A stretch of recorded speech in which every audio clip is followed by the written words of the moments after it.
Global मंथन news में आपका स्वागत है। नमस्कार साथियों,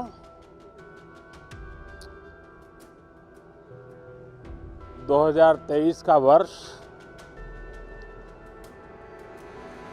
आज बजट सत्र का प्रारंभ हो रहा है और प्रारंभ में ही अर्थ जगत के जिनकी आवाज को मान्यता होती है, वैसी आवाज चारों तरफ से सकारात्मक संदेश लेकर के आ रही है। आशा की किरण लेके आ रही है, उमंग का आगाज लेकर के आ रही है। आज एक महत्वपूर्ण अवसर है।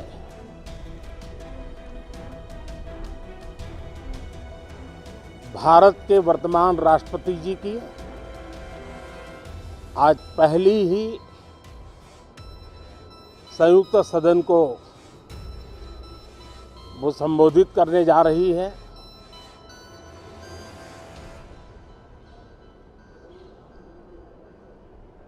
राष्ट्रपति जी का भाषण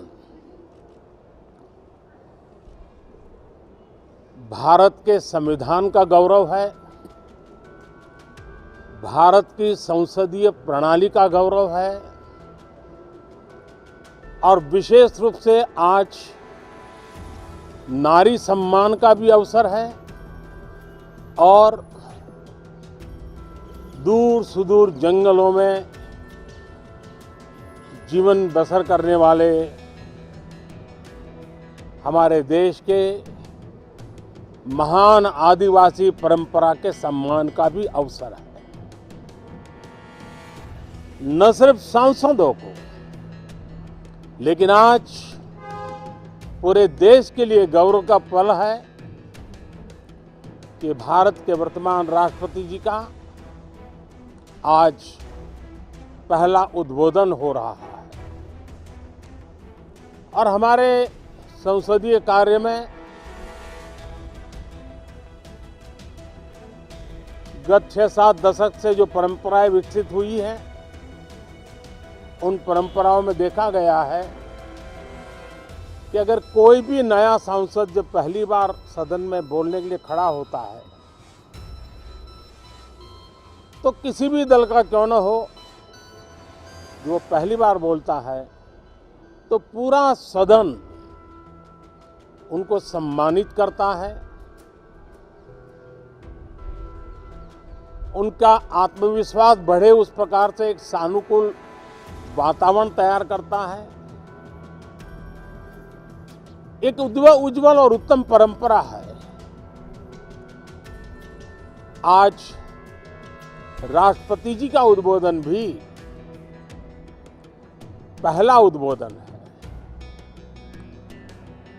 सभी सांसदों की तरफ से उमंग, उत्साह और ऊर्जा से भरा हुआ आज का ये पल हो, ये हम सबका दायित्व है। मुझे विश्वास है हम सभी सांसद इस कसौटी पर खरे उतरेंगे। हमारी देश की वित्त मंत्री भी महिला हैं। वे कल और एक बजट लेकर के देश के सामने आ रही है। आज के वैश्विक परिस्थिति में भारत के बजट के तरफ न सिर्फ भारत का, लेकिन पूरे विश्व का ध्यान है। डावाडोल विश्व की आर्थिक परिस्थिति में भारत का बजट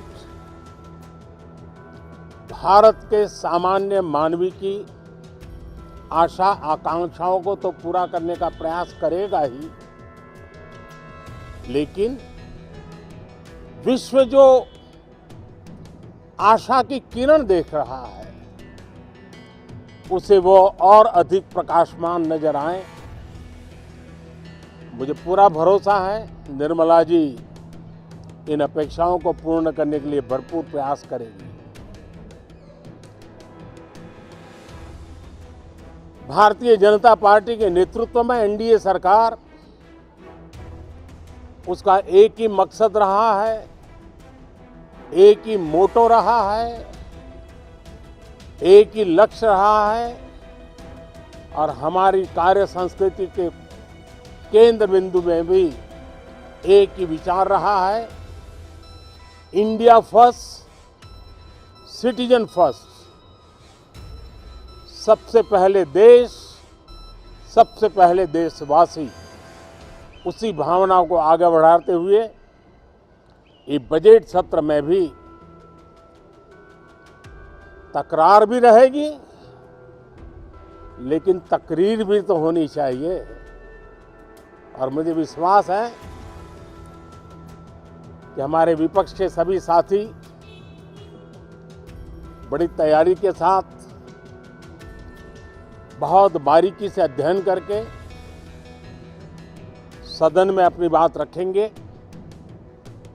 सदन देश के नीति निर्धारण में बहुत ही अच्छी तरह से चर्चा करके अमृत निकालेगा, जो देश को काम आएगा। मैं फिर एक बार आप सबका स्वागत करता हूं, बहुत बहुत शुभकामनाएं देता हूं। धन्यवाद। आगे आने वाले ऐसे ही समाचारों के लिए चैनल को सब्सक्राइब कर लीजिए। धन्यवाद।